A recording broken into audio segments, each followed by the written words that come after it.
வணக்கம். மாலை முரசு செய்திகளை விரிவாக பார்ப்பதற்கு முன் தலைப்புச் செய்திகளை பார்க்கலாம். இந்தியாவில் வரி பயங்கரவாதம் அமலில் உள்ளதாக மக்களவை எதிர்க்கட்சித் தலைவர் ராகுல் காந்தி குற்றச்சாட்டு. பிரதமர் மோடியின் வரி பயங்கரத்தால் நாட்டு மக்கள் நசுக்கப்படுவதாக விமர்சனம்.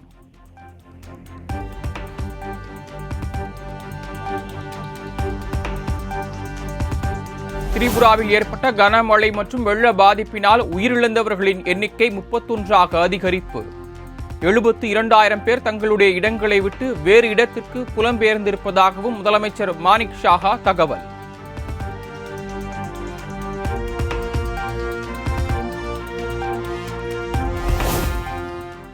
முதலீடுகளை ஈர்ப்பதற்காக முதலமைச்சர் மு.க.ஸ்டாலின் அமெரிக்கா பயணம்.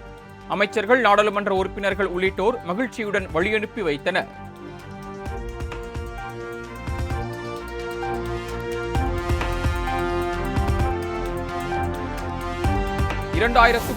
ஆண்டிற்குள் 1 டிரில்லியன் பொருளாதார இலக்கை நிச்சயம் அடைவோம்.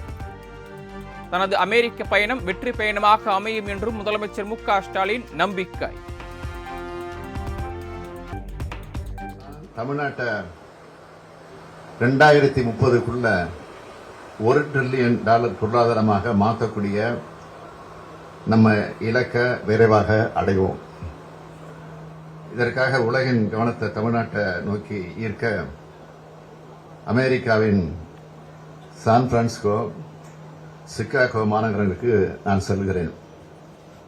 ஒப்பந்தங்கள் கையெழுத்தாக விவரங்கள் திரும்பி வரும்போது உங்களுக்கு நான் நிச்சயம் தெரிவிப்பேன்.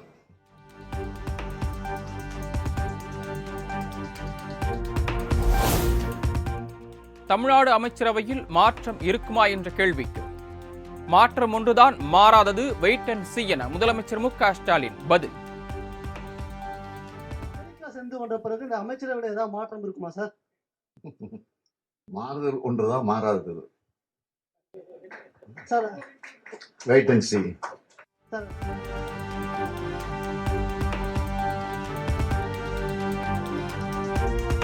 ரஜினி மற்றும் துரைமுருகனின் கருத்துக்களை நகைச்சுவையாக எடுத்துக்கொள்ள வேண்டுமே தவிர பகைச்சுவையாக எடுத்துக் கொள்ளக்கூடாது. முதலமைச்சர் மு.க.ஸ்டாலின் பேட்டி. பல நண்பர்கள் அவரும் சொல்லிட்டாரு, இவரும் சொல்லிட்டாரு. அதை நீங்க அவர் சொன்ன மாதிரி நகைச்சுவையாக எடுத்துக்கணுமே தவிர நீங்க கருதுற மாதிரி பகைச்சுவையாக எடுத்துக்க கூடாது. அதுதான் அவர் சொன்னதான் நான் திருப்பி சொல்றேன். அவங்க 2 பேரும் நீண்ட கால நண்பர்கள். அவரும் சொல்லிட்டார். ஒருங்கிணைந்த கல்வி திட்டத்தின் கீழ் தமிழ்நாட்டிற்கு வழங்க வேண்டிய நிலுவைத் தொகையை உடனடியாக விடுவிக்க வேண்டும். பிரதமர் நரேந்திர மோடிக்கு முதலமைச்சர் மு.க.ஸ்டாலின் கடிதம்.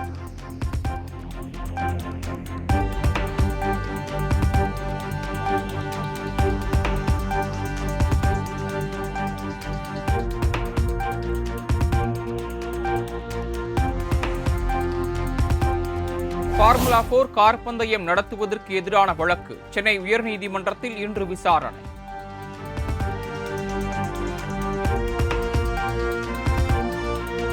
மேற்குவங்க மாநிலம் கொல்கத்தாவில் இன்று முழு அடைப்பு போராட்டத்திற்கு பாஜக அழைப்பு.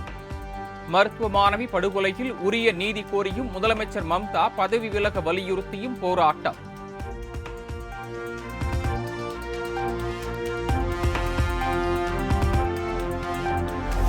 கொல்கத்தாவில் பயிற்சி மருத்துவர் பாலியல் வன்கொடுமை வழக்கில் மம்தா பானர்ஜி பதவி விலக வலியுறுத்தி மாணவர்கள் போராட்டம். தலைமைச் செயலகம் நோக்கி சென்ற மாணவர்கள் மீது தண்ணீரை பீச்சியடித்து காவல்துறையினர் தடியடி நடத்தியதால் பதற்றம்.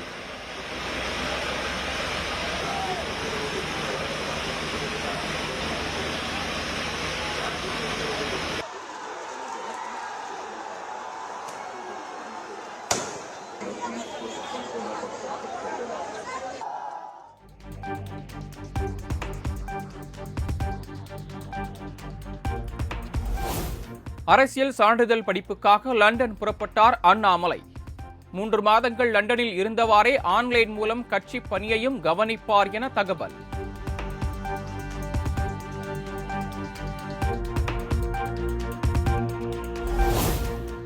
அண்ணாமலை பாஜக மாநில தலைவர் அல்ல, கார்ப்பரேட் மேனேஜர் என முன்னாள் அமைச்சர் ஜெயக்குமார் விமர்சனம். மின்மினி பூச்சி விட்டில் பூச்சி எனவும் காட்டம். அதனுடைய பொதுச்சாலை இழிவுபடுத்துறாரு சொன்னால் இந்த விட்டில் பூச்சி எல்லாம் இந்த கடைசி காலத்தில் என்ன ஆகுன்னா இந்த பல்பு பெரிய அளவுக்கு பிரகாசம் எரியும், அப்புறம் பார்த்தா டப்புன்னு ஃபியூஸ் போயிடும். அந்த மாதிரி ஃபியூஸ் போன அண்ணாமலையாக தான் இன்னைக்கு நாட்டு மக்கள் பார்ப்பாங்க.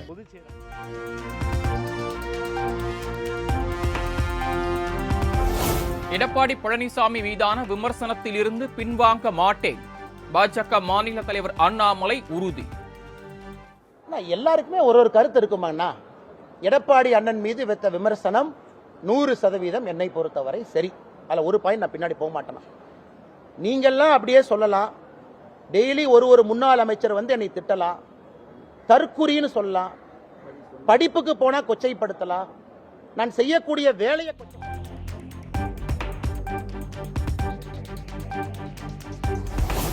தமிழகம் முழுவதும் பாஜக மாநில தலைவர் அண்ணாமலை உருவபொம்மையை எரித்து அதிமுகவினர் போராட்டம். அதிமுக பொதுச் செயலாளர் எடப்பாடி பழனிசாமி குறித்து அவதூறாக பேசியதற்கு கண்டனம்.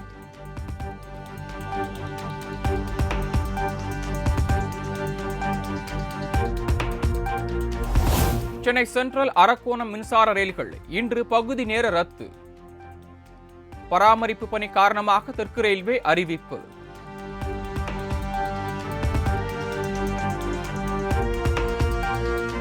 சென்னை ஜாபர்கான்பேட்டையில் நடிகை ரேகா நாயரின் கார் மோதியதில் முதியவர் ஒருவர் உயிரிழந்த பரிதாபம்.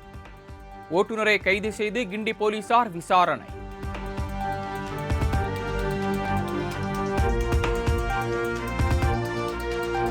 திருப்பத்தூர் மாவட்டம் ஆம்பூரில் இருசக்கர வாகனத்தில் சாகசத்தில் ஈடுபட்டு மக்களை அச்சுறுத்தி வரும் இளைஞர்கள். இணையத்தில் வீடியோ வைரலாகி வரும் நிலையில் காவல்துறையினர் கடுமையாக நடவடிக்கை எடுக்க வேண்டும் என கோரிக்கை.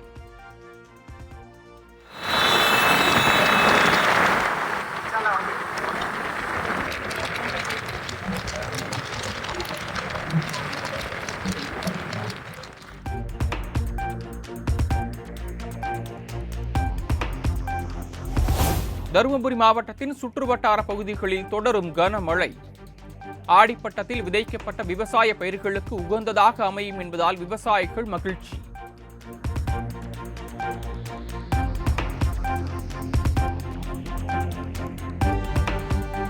மாவட்ட ஆட்சியரின் உத்தரவையும் மீறி நாமக்கல் மாவட்டம் ஆட்டையாம்பட்டி பிரிவு சாலையில் நிற்காமல் செல்லும் பேருந்து. 100க்கும் மேற்பட்டோர் சாலையில் திரண்டு வந்து தனியார் பேருந்தை சிறைப்பிடித்து போராட்டம்.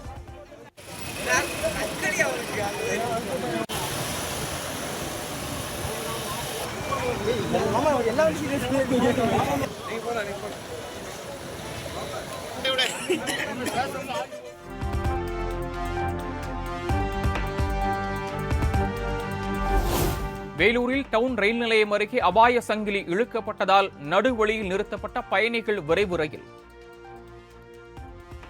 தாமதமாக ரயில் புறப்பட்டதால் இருபுறமும் செல்ல முடியாமல் ரயில் கேட்டில் சிக்கி தவித்த மக்கள்.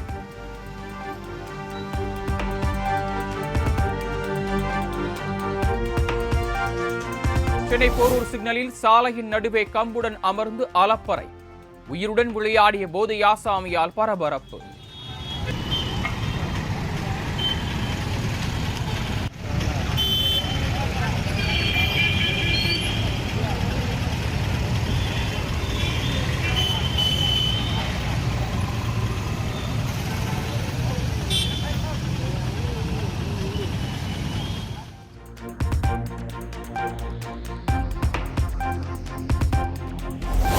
தொண்டாமுத்தூர் அருகே உணவு தேடி ஊருக்குள் வரும் ஒற்றை காட்டு யானை. இரவு நேரங்களில் ஆக்ரோஷமாக வருவதால் கிராம மக்கள் அச்சம்.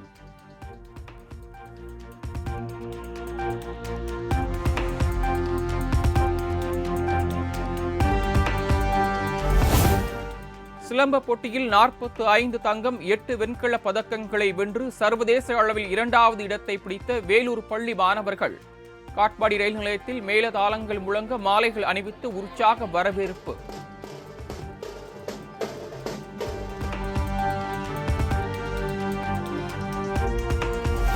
திருவண்ணாமலை அருணாச்சலேஸ்வரர் கோயில் உண்டியலில் 3,66,00,000 ரூபாய்க்கும் மேல் பக்தர்கள் காணிக்கை.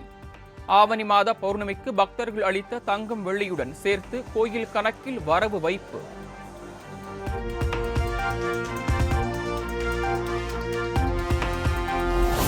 கிருஷ்ணர் ஜெயந்தியையொட்டி நாகர்கோவில் கிருஷ்ணர் கோயிலில் நடைபெற்ற விளக்கு பூஜை. ஒரே நேரத்தில் ஏற்றப்பட்ட 2007 திருவிளக்குகளில் ஒளியில் ஜொலித்த கோயில் ரத வீதிகள்.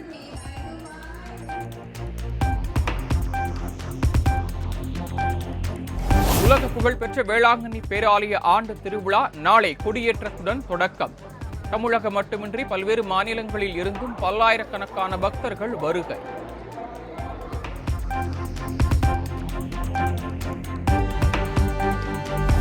தேசிய பாதுகாப்பு படையின் புதிய தலைவராக மூத்த IPS அதிகாரி சீனிவாசன் நியமனம். வரும் 31ஆம் தேதி முதல் தேசிய பாதுகாப்பு படையின் தலைவராக செயல்படுவார் என மத்திய அரசு அறிவிப்பு.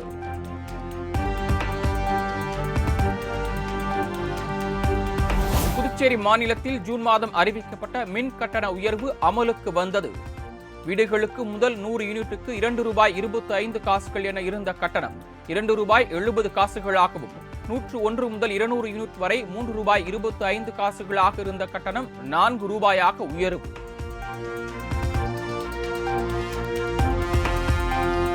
ரஷ்ய அதிபர் புதினுடன் தொலைபேசி வாயிலாக பிரதமர் மோடி பேச்சு.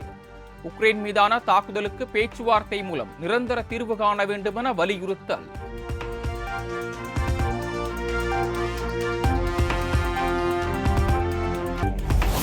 ஐந்து மாதமாக திகார் சிறையில் அடைக்கப்பட்டிருந்த கவிதாவிற்கு உச்சநீதிமன்றம் ஜாமீன். சிறையிலிருந்து வெளியே வந்த கவிதாவிற்கு பாரதிய ராஷ்டிரிய சமிதா கட்சி தொண்டர்கள் உற்சாக வரவேற்பு.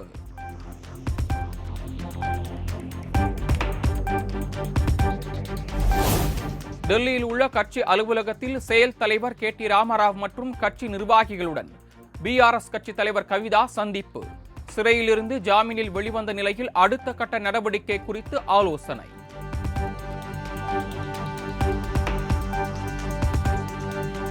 குஜராத் மாநிலம் சொலிடா பகுதியில் பெய்த கனமழையால் ஆறுகளில் வெள்ளப்பெருக்கு.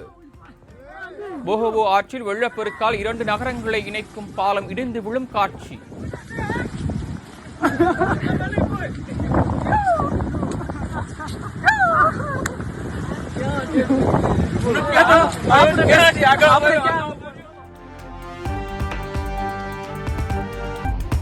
சனி ஞாயிறு கிருஷ்ணர் ஜெயந்தி என 3 நாட்கள் தொடர் விடுமுறை காரணமாக திருப்பதியில் குவிந்த ஏராளமான பக்தர்கள் ஏழுமலையானை 20 மணி நேரத்துக்கு மேலாக காத்திருந்து தரிசனம்.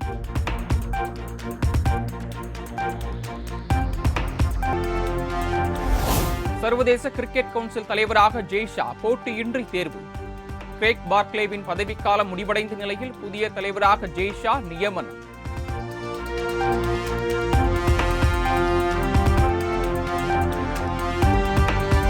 மேற்கிந்திய தீவுகள் தென்னாப்பிரிக்க அணிகளுக்கு இடையேயான 3 போட்டிகள் கொண்ட T20 தொடர் 3-0 என்ற கணக்கில் வென்று தென்னாப்பிரிக்காவை ஒயிட் வாஷ் செய்தது மேற்கிந்திய தீவுகள் அணி.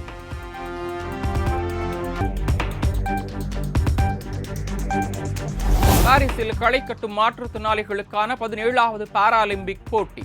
கண்கவர் கலை நிகழ்ச்சிகள், நடனம், சாகசங்கள் மற்றும் வீரர் வீராங்கனைகளின் அணிவகுப்புடன் இன்று தொடக்கம்.